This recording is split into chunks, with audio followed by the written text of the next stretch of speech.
What's up, gorgeous gamers? Defender here, and welcome back to another video. Now, I know you're particularly gorgeous today because we're going to be going over a support class. Right, everyone loves them, everyone needs them, but not everyone wants to play them. And today we're going to be going over Paladin. We're going to be going over the advanced guides, so that whether you're a new player or you've been playing one for a while and you want to improve, we've got something for everybody, right? So, yeah, stick along, follow with me as we go through the class. Okay, so straight off the bat, I want to talk about Paladin in general, its role. In traditional MMOs, you might know a Paladin as a healer, or maybe even sometimes as a tank. It depends on the game, really. But let's talk about healers and supports in MMOs. Traditionally speaking, they do a lot of heals. They might do a lot of mitigating, so they do a lot of shields.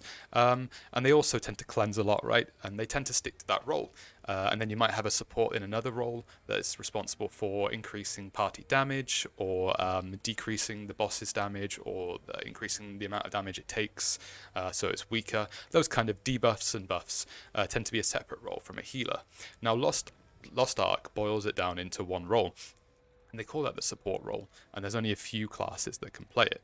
Right now we have the Paladin and the Bard, and later in 2023 we're going to be getting a specialist called the Artist. Its name might change for the West, not really too sure yet, but there's only 3 in the game as it stands in Korea. So the class is very, very niche and very pigeonholed into some of the stuff it has to do, and it's highly desirable as a result because it's such a small fraction of the player base. Everyone wants to play damage dealers or gun lancers or destroy. You know, they want to play something that has a little bit more versatility to it. But that being said, supports play a fundamental role in Lost Ark. They're pretty much highly desirable in all endgame content, especially in each party of 4, whether it's 4-man instance, 8-man instance, etc., etc., GVG or GVE. You know, we tend to always want at least one in the group, and it's just one of those roles that not enough people play because there aren't that many options right now, but also it's seen as less desirable, and that's okay, because what it means is that when you have a good support player, you know, they really, really shine.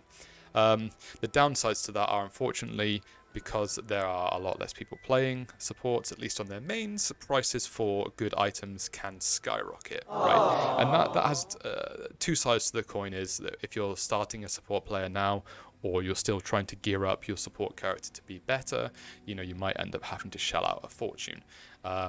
But the other side to that coin is that if you are able to get to the endgame content as a support, you have the potential to turn over a lot of your gear or excess gear that you get into a lot of money.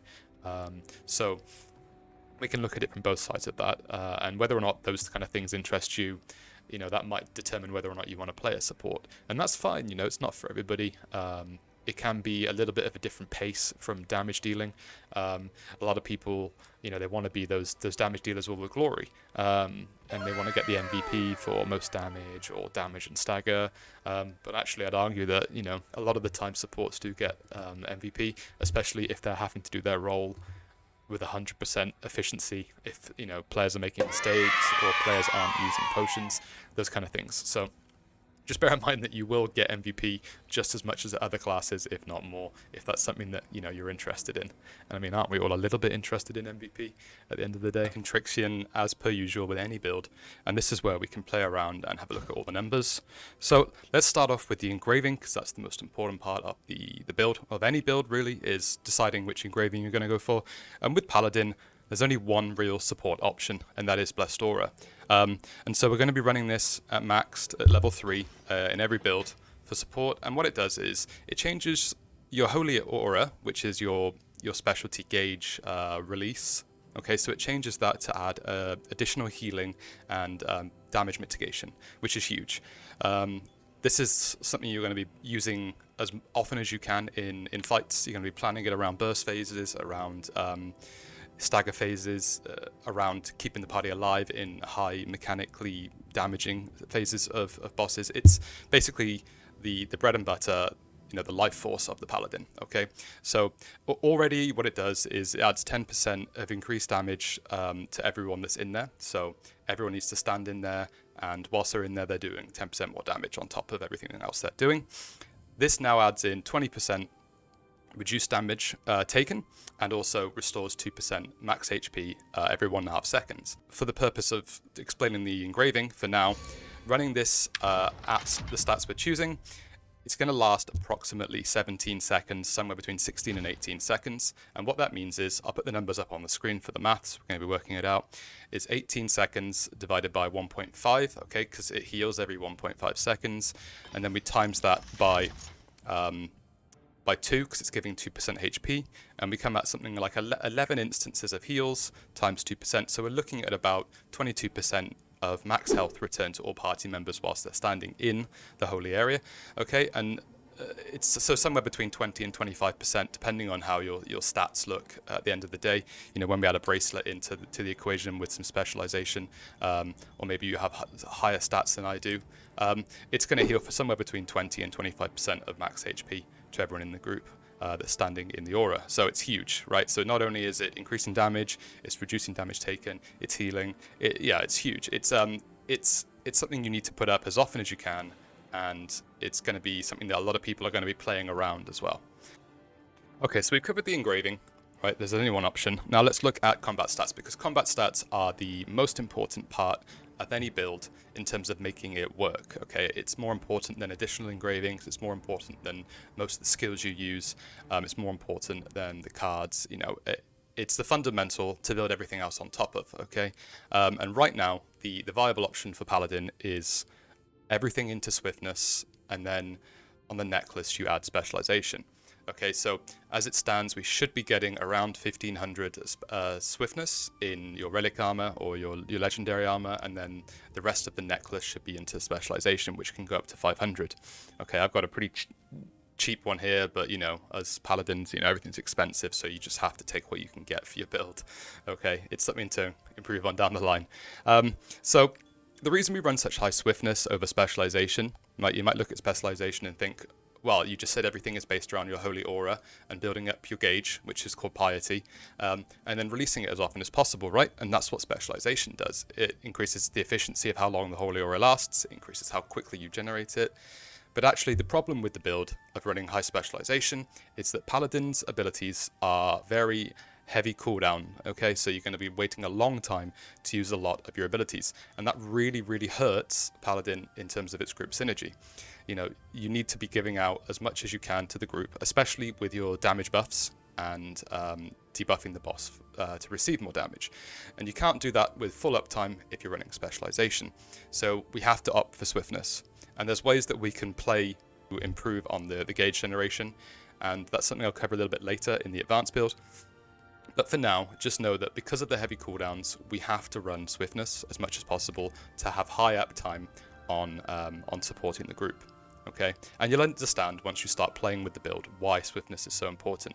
If you were to come into Trixion and just put on a full specialization build with a little bit of swiftness in the necklace, you'd soon realize just how painful it is to try and keep a rotation going for the group with maximum uptime. Okay, all right, well, the combat stats are covered. You know, it's very straightforward. You know, you run a pet as well on top of your stats. You run a swiftness pet because it's always going to be going off of 10% of your stat. Okay, so you should always choose a pet based on your highest stat that you're wearing.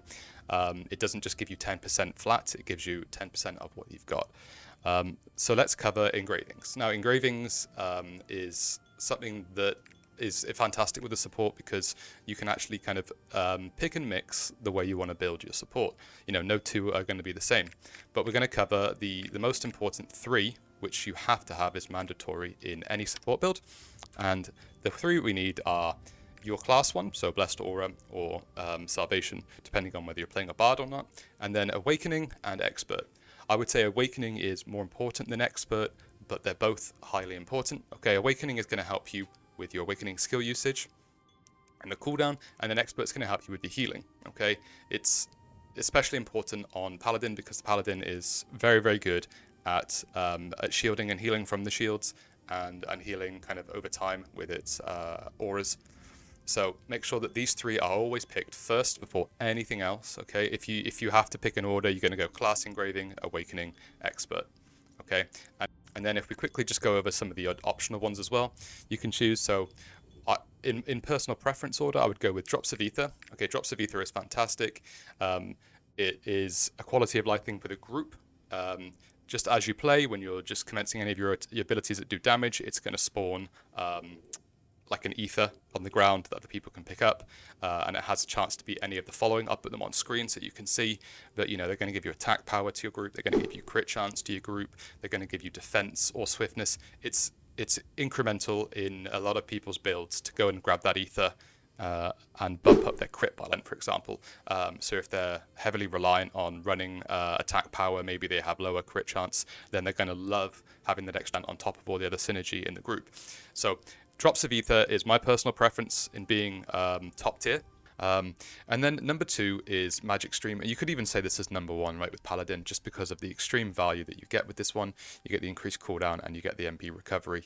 You do have to learn to play better mechanically, so I don't think that's a bad thing because it improves your skill potential, right? You're having to learn mechanics to dodge hits so that you don't get the negative sides, the drawbacks from this engraving.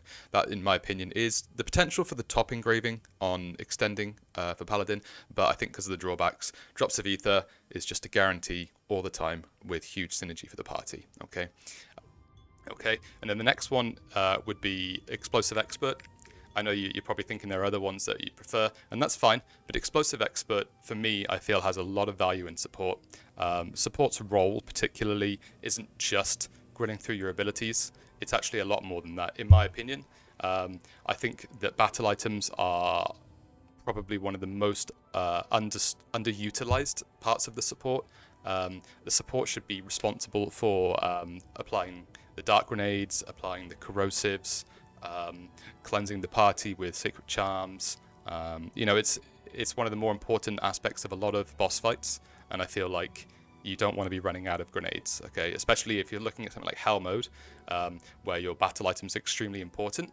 The party can't necessarily all afford to run dark grenades to apply to the boss to increase its damage taken. So maybe having Explosive Expert means that you can run 3 extra grenades, for example, and then it allows someone else to take like a whirlwind or a destruction bomb, for example, and that changes the fight a lot in some of the Hell Mode instances. So it's just something to consider down the line. It's actually a very underutilized one, okay? But the standard that I would go is Drops of Ether and then Explosive Expert. Another very popular one on Paladin, and then I'll explain why, because it's very understandable, is Vital Hit Point. And what Vital Hit Point does is it just increases the stagger effectiveness of your abilities, and you're going to be using a couple of high stagger abilities in either of your builds, and it doesn't just affect the stagger window of a boss, it also affects the stagger bar below the health. So when they just generally get staggered outside of your stagger windows. So that's also a really, really good one, just because it adds more utility to a fight in terms of the boss being down longer or more often, and also helping for the stagger checks when maybe you're divided into smaller groups, or you're just playing a 4-man. Okay, so that's another one I would say is number 3 in priority. Again, these are personal flexibility. You can put any of these in any order after the 3 main. Okay, and then the next one I would say that you could choose. And then the last 2 I want to cover are, so max MP increase. I don't think this is necessarily that important, just because you can play around your MP recovery. I'd rather say Magic Stream than this, just because it helps with getting it back. You don't necessarily need a larger pool, you just need to get it back quicker. I think the pool is large enough if you play around it. But that is another option if you find that the prices are too high, for example, with the build, or if you find that when you're playing, you're just going through mana way too quickly, and you don't necessarily have all the legendary runes to reduce the costs on some of your abilities. Okay, and then lastly, everyone's favorite, but also the most memed, is heavy armor. Now on Paladin, you don't really need heavy armor, just because Paladin has a higher EHP pool than a lot of other classes. You know, if you're playing a bard, then you're probably going to think about it. If you're playing an artist, which isn't out yet, but it will be down the line, heavy armor is very, very useful, just because they're so much squishier than a Paladin. But again, heavy armor isn't a bad choice. It will keep you alive longer, and the longer the support is alive, the longer he can help the group with healing, mitigations, shields, more damage. The longer the support is alive, the better your run will be. So if you're still learning, and maybe, or you're on a budget, for example, and this is the best you can do, heavy armor is absolutely fine, okay? Okay, then if we talk about gems, gems is really, really easy on the Paladin, and actually on all supports in general. The only thing that really matters for them is running cooldown gems, okay? And so if we take a quick look, all I've got here is just the 8 cooldown gems for the 8 abilities I use. You could additionally add in 3 more gems for cooldowns of other abilities that you like to swap in. For example, you could change the debuffing ability that you have on the boss. You could change that from what I've got here, Sword of Justice. You could add Light Shock in instead, so that you, when you want to change to Light Shock because it's quicker to apply or has a lower cooldown, you have that gem ready. It doesn't mean re-rolling a gem to suit your needs. Or alternatively, you can run 3 damage gems for the 3 abilities that you're using most often. So Holy Sword and Executor Sword are great to have damage gems for, but again, not needed. And then you could add in 1 for Light of Judgment or Heavenly Blessing, for example, or Sword of Justice. But again, that's just a quality of life thing. They're not necessarily important. Prioritize 8 cooldown gems for the 8 abilities you're using, and it's that simple, really. In terms of importance, I would say the cooldown importance is Heavenly Blessing and then Wrath of God, because they're both applying your buff to the party, and it has more than just buffing damage effects to the tripods, so it's important to get those up at 100% efficiency. Okay, Holy Protection would be next, just because your shield is really, really important for the group. With the tripod builds, they're going to be having extra move speed, they're going to be having a heal after it expires, and just having the shield up more often is more beneficial in your rotation to keep people alive. It's a really, really, really crucial get out of jail ability for a lot of people in the party. And then next, I would probably say to add Godsend Law. So that's number 4 would be Godsend Law, and that's just because this ability is well, it's insanely overpowered if you know what to do with it. Now, it doesn't have tenacity like the Bard or the Artist does in terms of getting knockback, so you are susceptible to a knockback, but if you time it right, and you're standing with the group, you can mitigate 70% of damage on everybody in that circle, and that is phenomenal. Then all you have to do is deal with the knockback afterwards, which, if you have your stand up spacebar, then you're okay. If not, need to make sure you understand the mechanics. But yeah, it's extremely, extremely important. You're going to get knocked back, but you're still going to have that shield for that 1 second. So having this cooldown up as often as possible is really, really important. So that's number 4. And then after that, it's really flexible. Run a cooldown for the ability that adds the debuff to the boss. So you're going to be looking for something with Light's Vestige. I'll go through that in the skills. But Light's Vestige is going to debuff the boss to take 10% more damage. So having a cooldown for that up is really, really important, because it needs to be up 100% essentially. And every ability that runs it can have 100% uptime, but just making sure, just in case maybe you're getting staggered when you're using the ability and it doesn't go off, or maybe you get knocked back when you're using the ability, or maybe you miss the ability, right? The boss moves. Just having it back up as soon as possible to apply that debuff is crucial. So that could be number 5, but it's not necessarily important for it to be the number 5 priority.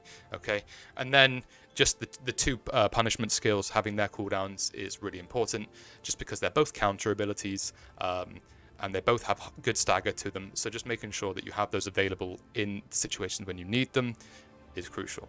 So for example, Voltan, supports are generally accepted to be the countering part of the party during the ghost phase. So there might be an instance where two of Voltan clones are up on the sides of the map, and you need to be able to counter one and then go over and have another counter available for the next one within a few seconds.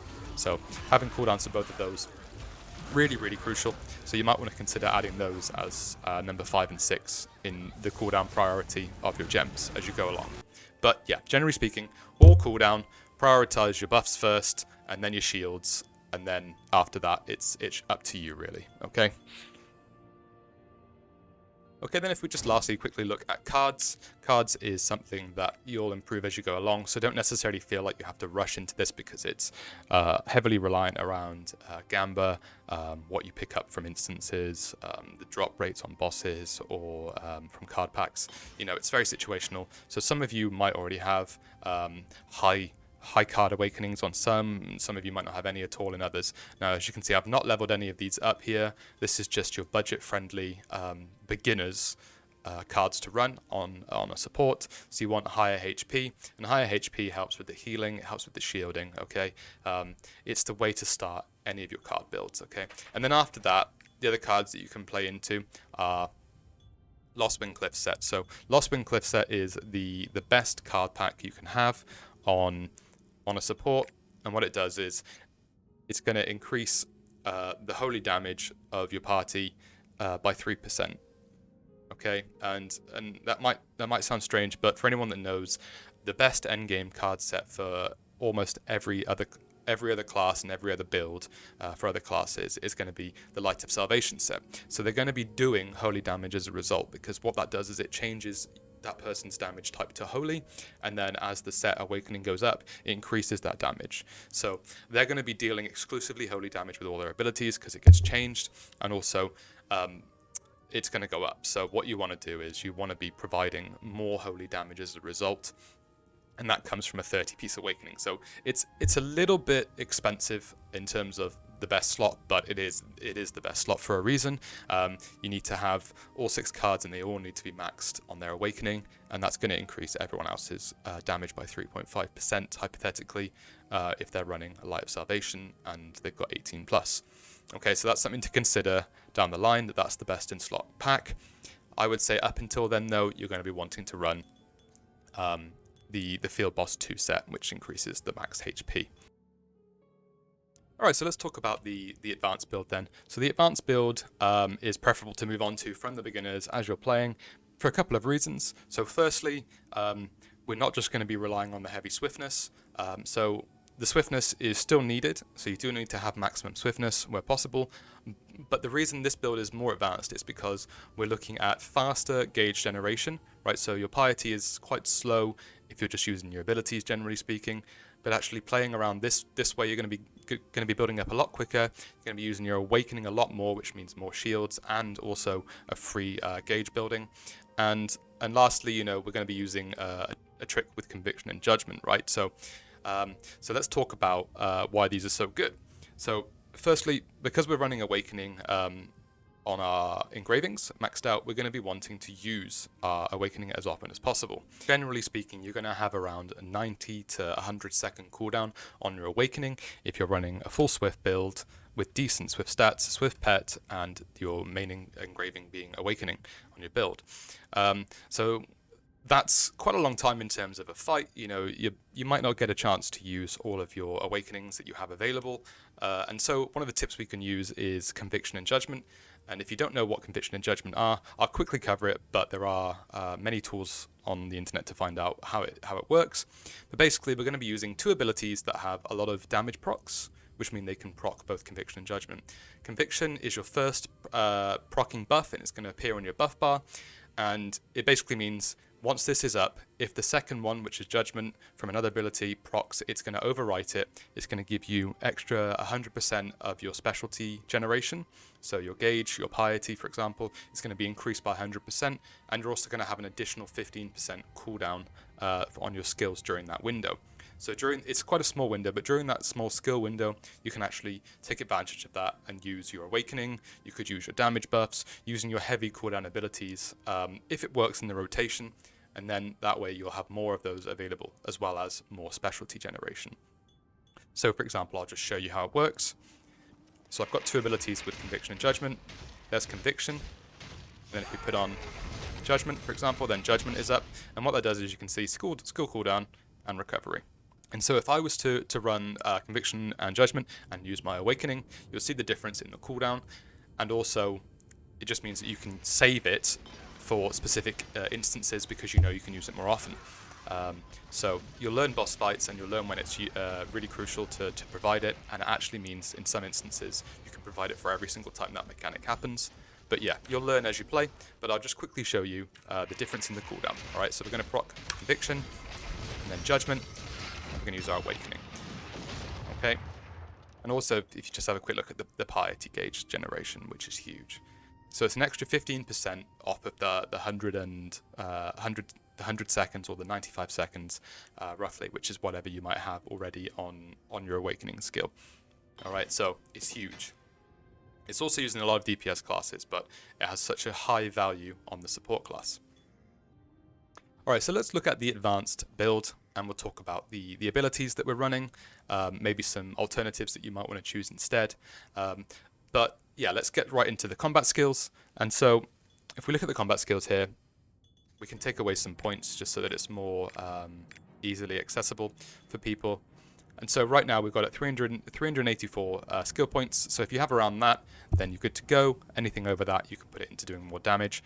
But 384 being the base to provide level 10 on all the abilities. Okay, I'll put an infographic up on screen, and it'll be in the link in the description below to click on it, and it'll give you a full image of the full combat skill spread and the tripods that you want to go for, and the runes to equip, the rotations, the engravings, everything. It's just a cheat sheet basically for you to take away with you and follow when you're building. But yeah, we'll quickly go over the skills. So the first one we have is Holy Sword. Holy Sword is your counter. It's a range counter. You know, you can actually run it so that you can use it from farther away. You don't need to necessarily have an enemy hit by it immediately with the tripods we're going to run. So yeah, it's a counter, good stagger, and relatively good damage. Okay, so we're going to be running the tripods for this. We're going to be running a 1-1-2. And what that means is it's going to be quicker to cast, and you can cast it without actually hitting an enemy, then it'll still go off. Okay, and it's going to leave some light on the floor so that it can counter still. Okay, and we're running Holy Protection, and we're going to be running a 3-1-2 split on this. Now this can be tweaked slightly. You could necessarily change it to having a longer shield, okay, or you could have a more gauge generation. But generally speaking, you want to have a cleanse on the shield. Okay, and then we'll go on to next, which is Executor's Sword, and we're going to be this one is slightly flexible as well. We're going to be running a 3-1-1 split. You might want to change it to be a 1-1-1 or a 3-1-2. Okay, so I've leveled up the tripod here because I used to prefer running Executioner's Strike, but that is the option I'm going with at the moment for weak point damage, movement, and a wider spread counter. And then we get into the important ones that are still going to be in the build no matter what, and that is Wrath of God, and that is one of your damage buffs. Okay, running it with more faith generation, we're going to be giving the party a damage buff. And also Heavenly Blessing, again, is the same as the beginner's build. We're going to be running the 3-3-1 build, and that is going to be running with more piety generation, giving the damage buff still, and also giving MP recovery for everyone in the group, which is very important for some of the builds. Okay, and then the last few I want to go over is Godsend Law. Okay, we're running 1-1-1, and that is the kind of high mitigating damage ability. You know, you get everyone to group up, you put it down on the floor while you're casting, and it's going to reduce damage taken by 70% with this tripod. Okay, so really, really important. And then the last two, which make this build so unique, are Light of Judgment. Light of Judgment is high gauge generation ability with a decent cooldown, decent range, and it just feels good to cast. You want to try and use this as often as you can, really, to help get your holy aura out. And then the debuffing, like I talked about earlier, with Light's Vestige, Sword of Justice is the one we're going to go for. And this is because of Conviction and Judgment, which I'll talk about a little bit later when we're going through the rotation and why it's advanced. But Sword of Justice is going to be dropping damage over time ability on the boss, and it's also going to be debuffing the boss with the tripods 1-1-1. Okay, so Light's Vestige is going to be making the boss take 10% more damage, and it's going to be dropping with Dazzling Sword over time, okay, for 3 seconds, and that's also helpful because it keeps applying that debuff until the last tick, which then sets a whole new refresh of the debuff up before you then stop using the ability. Okay, so we're going to be using more range. The cooldown's going to be a lot quicker, and we're also going to be dropping additional ticks of it to increase the duration of the debuff. Alright, so that's all the skills, that's all the tripods. Now, the runes are quite important, okay? And you might not have all of these yet. You might not have all the legendary ones. You might not have the same amount of each one. So just work with the best version you have of those available.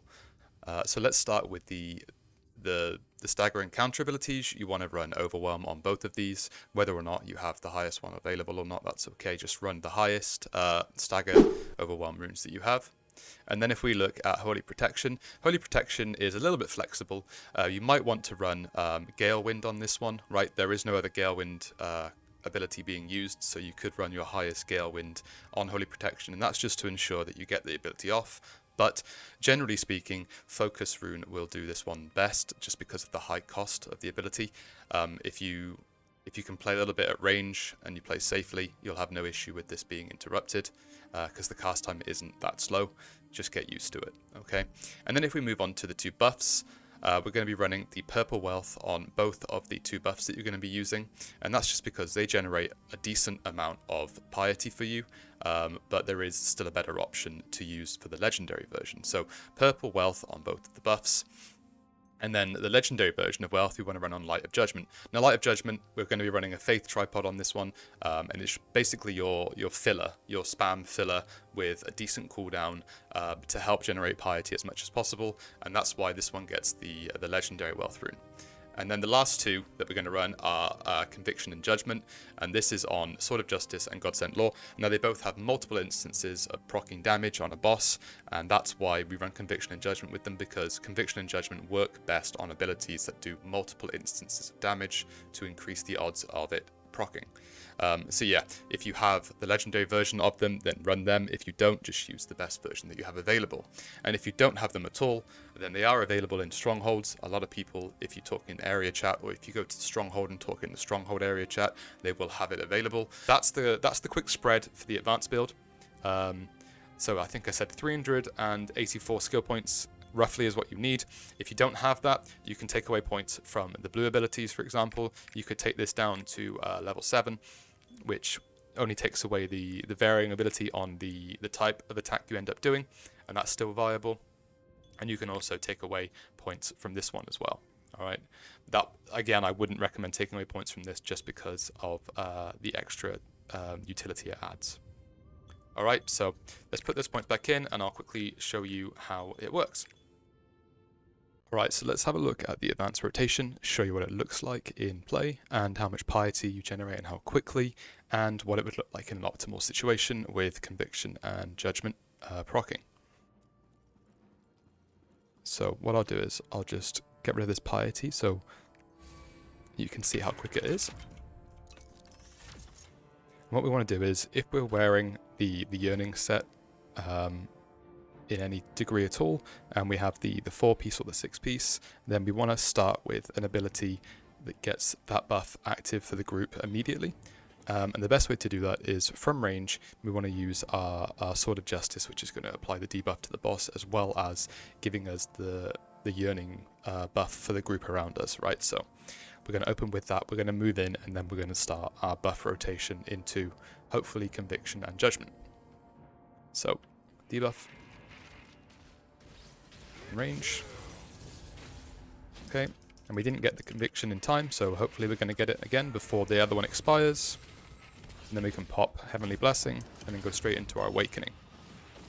And as you can see, that gives us a full piety meter immediately. If you have high tripods, then it's going to be even quicker. But my tripods are, I think, level 3 or 4 in the faith aspects, so the generation is slightly slower than someone with max tripods. But that would be the immediate rotation, okay? And then you have an 80% shield for the team immediately. You have your aura ready to use if you need to, and you've also got a debuff on the boss, as well as your Swamp of Yearning set active for people around you. So you're ticking all the immediate boxes for an instance to keep all of your utility on for the team. And after that first rotation, so you've just done your Awakening, you've got the shield on everybody, your Heavenly Blessing has just gone up, and it's probably going to expire. You then start the rotation again by going into a debuff on the boss, keeping that up at all times. As you can see, it has 10 seconds, so you've got plenty of time with this ability to hit it twice to keep the debuff going before it expires. And we want to make sure we're always overwriting that, okay? But we want to also make sure that we're never overwriting this buff with another one of the abilities, okay? Because the cooldowns are so tight that we don't want to overwrite them. We just want to make sure that the uptime is as close to 100% as possible. So as we were saying, we would have the aura ready for if we need it for a mechanic. If we don't need it for a mechanic, then we can just use it as and when we need to. If a boss is staggered or if a boss is static and our team can damage more effectively, then that's the best time to use it. Or if we know we need to protect our team with the mitigating damage and the slow healing, we can use that as well. But just having it available immediately is the best option. Okay, and obviously the longer we hold on to it, the less value we're getting from it. So if you find that you're holding on for it for 2 minutes or a minute or so, it's best to just use it, because you'll have another awakening up to generate your piety again before that period. So don't feel like you can't use your awakening more often, purely because with the awakening engraving, you're going to have about, I think it's believed 6 chances to awaken. I could be wrong, it could be 7, sorry. 6, let's say 6 awakenings you can use in a fight. So that's almost 6 entire full gauges that you're going to be able to do, as well as in between each one, you're going to be able to generate a full gauge with your abilities. With all the cooldowns going off a lot quicker, you're going to be able to generate another 1 or 2 holy auras in between the awakening as well. So if we say each awakening plus the rotation in between is maybe 2 to 3 holy auras, in a fight that we use all of our awakenings, that's potentially 12 and 18 holy auras in a fight, and that's just in that period of say 10 minutes or up to 10 minutes in a fight. So it's a lot of chances for a lot of auras and a lot of big shields, right? 80% shields and damage mitigation as well as damage buffs. Okay, so let's say we've just done our first rotation. We ended on Heavenly Blessing. Heavenly Blessing is about to expire. Okay, we've come out of our awakening. As that's expiring, we're reapplying the debuff on the boss. We're just spending some aura. And as that's expiring, we're putting another one up, okay? And then we're just keeping the debuff up on the boss. If we know we don't need any counters, okay, or stagger checks, then we can use our abilities as and when we see fit. And then we're putting up that buff again as soon as it's off cooldown, as long as it's not overwriting the one from Wrath of God. Okay, and we're going to keep going, applying the debuff again, and as that comes off, applying it again. Now the thing with Conviction and Judgment is it's going to come up more often than Heavenly Blessing or your Awakening will need it. But you need to be careful not to just proc Judgment every time you see it, right? So let's say Heavenly Blessing is on cooldown, so is your Awakening, but you pop Conviction. You don't want to be proccing Judgment, because you're going to need it again the next time your Heavenly Blessing is up for optimal rotation. So in this case, we would just let Conviction time out and we wouldn't use Godsend Law. If we needed to use it on an ally, we would do our best to make sure that we're not damaging the boss to the side so that we don't proc Judgment. Because if we do, it has an internal cooldown that we're waiting to get back before we need it again. And if it doesn't come back before Heavenly Blessing comes up or your Awakening comes up and you have to use those in the rotation, then it's going to start pushing back the efficiency of your rotation, if you understand what I'm saying. So as the efficiency gets pushed back, it has a knock-on effect continually, and as a result, you might get 2 to 3 less holy auras in a fight, or you're going to have even more downtime in your damage buffs for the group, and it just has exponential implications that we want to try and avoid. Obviously, no fight is going to have a perfect scenario, so you just do your best, but just be aware of how, when that happens, you can improve in the future. Okay, and then if we were to go through a rotation where we're not getting Conviction and Judgment to proc at the start, so we can't just use our Awakening immediately, it would look something along the lines of this. So we'll just get rid of our Piety, and I'll show you how quickly you can still get it without relying on Conviction and Judgment, because it's, at the end of the day, Conviction and Judgment is RNG. Yes, we're doing the best in our abilities to make sure we can control it and get the most likely outcome of having it, but it is still RNG at the end of the day. So we open up with the debuff as we go in. We're going to buff our team, and we're just going to DPS as we go. Okay, applying the debuff every time we can to keep that timer up. Heavenly Blessing needs to go up now, and we're just going to keep applying our holy skills because they gain a lot of piety as we move. If we need to shield our team, we can use our shield. Don't always have to use Conviction and Judgment for the shield, but it is nice when it has the option. And as you see now, we're going to be losing our damage buff, and we still have a few seconds left before it's available. But we want to use it as soon as we can, and we're just going to keep the rotation going until we have our Holy Aura. And it shouldn't take too long in an ideal situation. But as we go, we're just keeping everything maxed out, and there we go, we have our Holy Aura. And we don't have to spend it immediately, but the longer we hold on to it, obviously the less value it has. So try and find a scenario where it benefits everybody.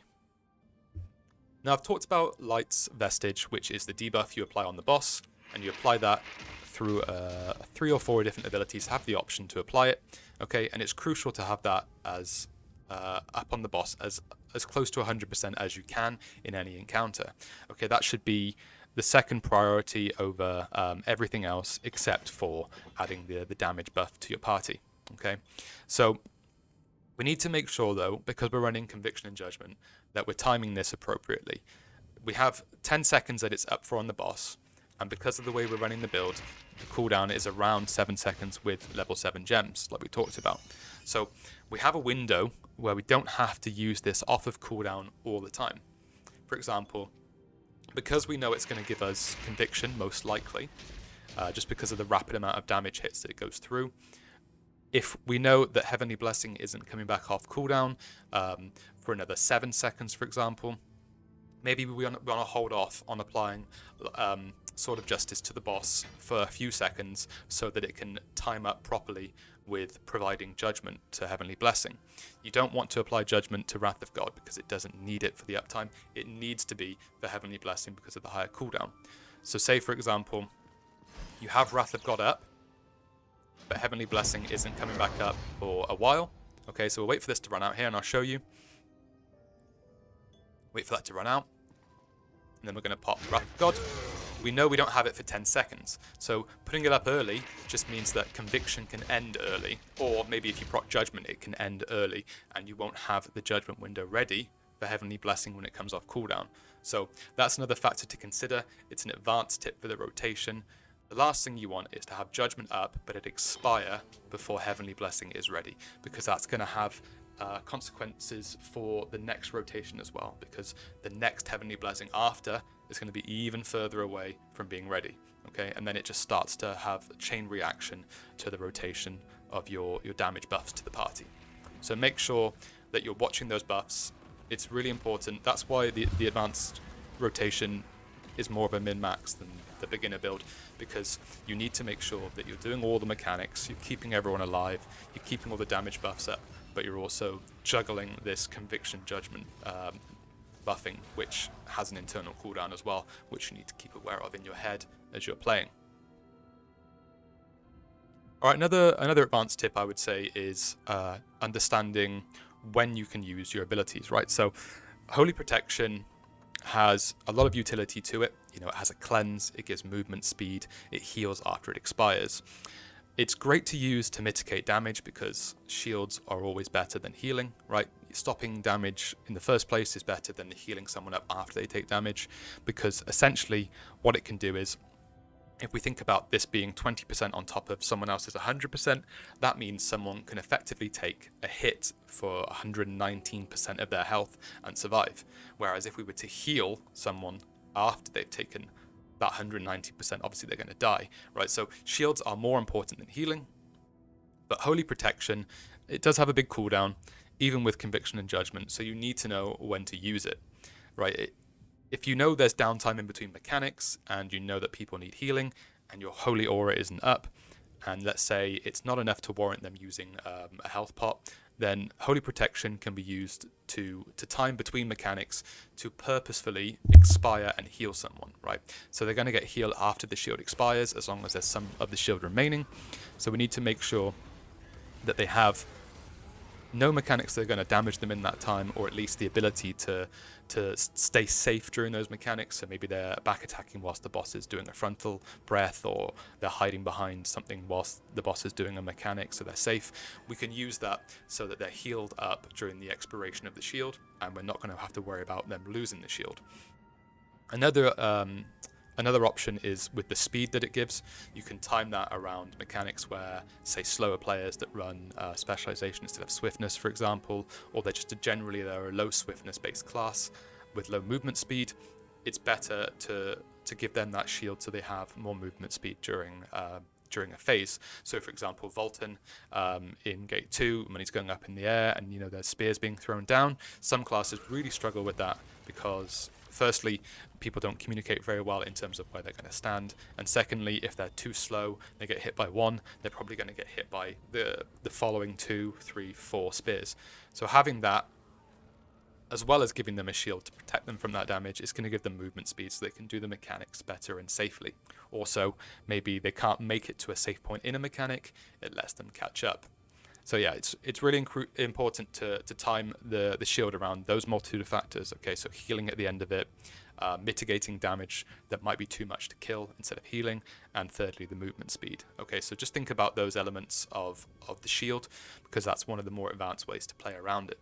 And that's why we don't just spam the ability on cooldown when we have Conviction and Judgment, because we know we might need it for certain mechanics. And that again comes down to knowledge of the encounters as well as learning the class and knowing how the rotation works. The second tip I want to talk about is the gauge. Okay, so Holy Aura and the Piety is, well, the most important part of your build, really. That's the whole reason it's an advanced build over a beginner's build. The beginner's build can debuff the boss and buff your party with attack, power, and shield. It's not any different in that regard. The difference is the speed of your specialty and your Holy Aura. So we need to think about, because we're using such high faith building tripods, you know, we're spamming our abilities, we're getting it up as quick as possible. We don't want to be using our awakening unless we have to when our gauge is high. Okay, so before, I'm not talking about whilst it's active, because we definitely don't want to be using it whilst it's active, but even when the gauge is high, we don't want to be using our awakening, because our awakening generates so much piety that it's a huge loss in terms of the uptime of Holy Aura. Okay, so here we can see I'm maybe like 1 or 2 abilities away from having our Holy Aura ready. However, if I was to pop the awakening instead, because say Conviction Judgment was up and it just felt good to have it on a shorter cooldown, that's actually going to hinder us, because we're going to be losing a potential of at least 2/3 of a new piety meter from doing that. Okay, so here if I just show you, see, it was 1 more hit and then we have the aura up. Also, we definitely don't want to be using our awakening during the aura, just because whilst this is drained, we're not going to be generating any at all. So we're wasting 2/3 to 3/4 of our piety meter generation because we can't gain any.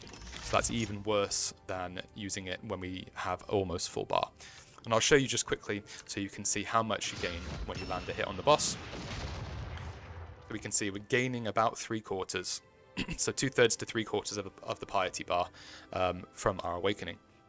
So it's really, really crucial to time your awakening also around your gauge generation, not just around mechanics or Conviction and Judgment. Yes, they're 2 really important parts of the equation, but also the gauge generation is, I would say, almost equally as important as those 2.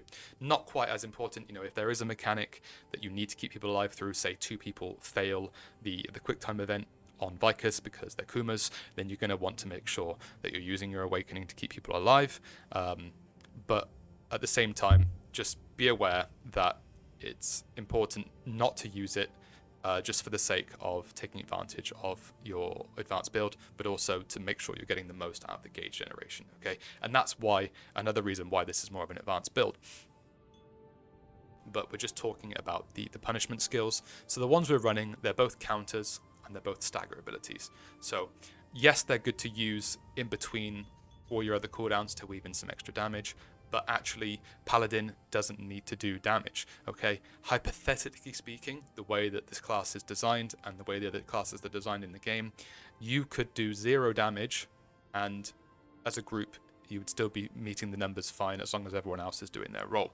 Okay, the team shouldn't be relying on any damage numbers that you do at all. You should just be providing the necessary mandatory buffs, debuffs, and mitigating the damage. Okay, so you don't just want to be using your 2 punishment skills off of cooldown, because it's more important to time when you use those around counters and staggers. Okay, a lot of the times just whirlwind grenades aren't enough. If everyone uses them, you need to weave in some abilities as well, and your holy skills just aren't going to be doing enough stagger to be even relevant in the rotation for those windows. However, that being said, if you know the boss has just been countered, for example, and they're not going to have another one anytime soon, you can weave in those abilities, as well as knowing that there isn't a stagger check anytime soon as well. You can use those abilities safely and freely in your rotation. And they do help to generate some piety, so that's why running a level 1 judgment are good for later on. An advanced tip I want to talk about that I don't think a lot of people really talk about in the community is positioning. Now, it might sound silly, but positioning for a support is more important than any other class. Right, Hitmaster classes, you can pretty much stand wherever you want, right? That's fine. Attackers and front attackers, it's self-explanatory, right? For the most part, you want to be behind or in front of the boss to do the optimal damage you can for your skills. Now, Paladin, yes, his abilities are back attack based now. There aren't any changes that I'm aware of that are coming up, but there were changes to make a lot of it more back attack, and I think that was to make its damage go up a little bit higher. But actually, you want to be positioning yourself somewhere on the side of bosses at all times. Now, back attackers should be on the back, but also towards you. Okay, it's not just your responsibility to stand with the DPS, it's their responsibility to stand with you as well. Okay, well, because of your set, as you increase in relic gear, you're going to be having an aura that increases their damage, okay, and their attack speed. It's crucial for them to be inside the aura at all times, as well as your holy aura as well, okay? So they need to be standing with you just as much as you need to be standing with them. And the reason I say on the side is because almost exclusively every single raid will have some form of front attacker, okay? Whether it's a gun lancer or a destroyer, there will most likely be, especially in 8-man raids, a front attacker. And it's important to not forget those front attackers because they do need your synergy as well, okay? Now, both of these damage buffs need to hit everybody in the party. If you're standing behind your back attackers, okay, to support them, because your abilities do have some range to them, you don't have to stand right up against the boss, you're going to be missing out on applying a lot of your synergy to the front attackers. And I see that so much in supports when I'm playing on my other classes that it needs to be addressed, okay? So you need to make sure your positioning is important. If I'm standing somewhere like here on the side of the boss, I can see that back attackers and front attackers are going to get the full effects of my auras, my buffs, and also my drops of ether. Okay, so I'm running drops of ether. You can see one spawns here. That's not too much of a discomfort for a front attacker to take a few steps to the side and go back. Okay, or if it's for me, I can grab it as well. But also, if it's a back attacker, it's a little bit more work for a back attacker to grab that, but actually it's worth it in the scheme of things because we're applying synergy to everybody. Okay, and also a drop of ether shouldn't make or break another class. Technically speaking, they're going to sit there more often than they're not because most people don't even bother to pick them up, okay? Or they don't know what they do. You'll see that a lot as a support player. As you play, especially in Guardian raids, people will just leave the ethers there even if you ping them. Make sure positioning that you're playing around the group that you have. If everyone's back attackers in your group, that's fine. You can still play to the side because of counter. Counter is just as important as your synergy. A lot of the time, the blue window is big enough for you to dash with your spacebar, get in front of the boss, okay? And because we're running 2 quick counters, you're able to pop one of these off during that small window, especially if you know the encounter. Okay, so Vicus, for example, in Gate 2, she has a lot of indicators that she's going to do a counter. She'll either back charge, or she'll do a kicking mechanic where she's doing spiral kicks, throwing out energy at a person as they're moving, and then you know that at the end of that mechanic she's going to do a counter. So as that mechanic is about to end, you can jump in and counter, okay? And it's going to be a case of maybe the back attackers are going to be out of your synergy for a few seconds, but the best part of the synergy is that the 6-piece set, for example, and the 4-piece set, it lasts for 15-16 seconds, so it's going to stay on them for that time, and it's just going to refresh next time you move back to them. So you can afford to be away from them for a period of time. So make sure that you're understanding the role of the Paladin because positioning is crucial, okay? And that's everything we need to cover today. So thank you everyone for sticking along with the video up to this point. I really appreciate your support. If you enjoyed the video, please consider dropping a like and a subscribe, and let me know down in the comments below if you found anything in this video helpful. Thank you.